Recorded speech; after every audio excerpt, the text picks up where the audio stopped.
California is known for its incredible wine, but what if you could experience the Golden State through tea instead? From bright citrus to coastal-inspired blends, one tea company has created a collection that captures California's landscapes and flavors in every cup. Joining us now is Jennifer Martinez, founder of Elevation Tea Company. Jennifer, thanks for being here. Oh, thank you so much for having me. Yes. Okay, so California is famous for its wine, but you've created a tea collection inspired by the Golden State. Where did that idea come from? Oh gosh, the idea came from years of living outside of California, about 12 years in Texas and Florida. Finally came home this year, brought my company with me. So this is my love story to California. Yes, I love that. Okay, well, tell us your love story, because you brought some of your California collection with you today. So walk us through a few of these teas. What inspired each blend, and what flavors should people expect when they try them? Yeah, so the first two that we have are black teas, kind of get your day going. Both are probiotic rich teas naturally. So you kind of get your gut, you know, taken care of in the morning, get your caffeine on. One has a little bit of a vanilla flavor. The other has some nice herbs in it. Then we move on to a green tea, kind of more afternoon style. That's our Sierra Sunrise. And in there, we're celebrating the stone fruits and citrus that we find here in our natural landscape. Next, we have Pacific Bloom. That one's made with a very rare Kenya purple tea, and it's got some passion fruit flavor, some nice botanics in there like butterfly pea flower, hibiscus, kind of celebrating those spring coastal blooms. Next, we have Mojave Sage. Now, that one actually has locally grown olive leaf in it, along with locally grown spearmint. So this is a nice kind of earthy, toned down, nature-rich kind of blend there.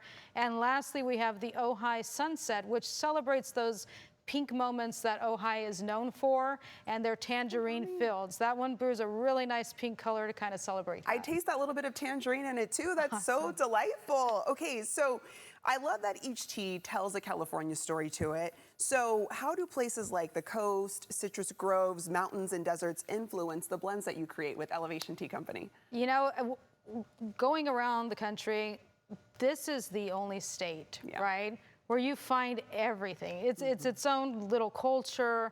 And you go through, you know, we just made the trip from Florida here.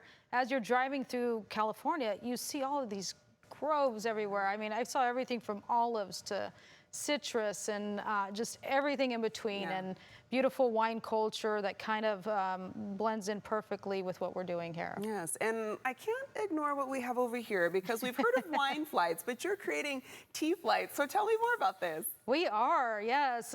So all of our teas are very rare teas, specialty grade. Once you kind of get into that, you're getting into these different flavor profiles. Terroir comes out, your climates, your elevations, all those things are going to affect it.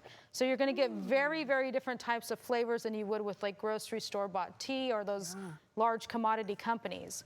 A lot of them pull some of these natural characteristics, like the one that you just tried. That one has a nice natural little smokiness, a little bit of like this creamy cashew that we call like the butter in a Chardonnay. The second one, we kind of compare that to like a Riesling. A little sweeter, it's got those natural like fig notes to it. Our last one, the pink one, that is our play on a rosé, and that has just the slightest touch of hibiscus in it to give it that color. But other than that, it's a black tea. It's a very lightly brewed black tea, and they're wonderful. There we go. We got to drink it with the pinky up, because I'm like, these are all so tasty. I love how refreshing they are too. And then again, just with the options of having loose leaf tea and then the California inspired blends. What do you hope people take away when they try any one of your teas?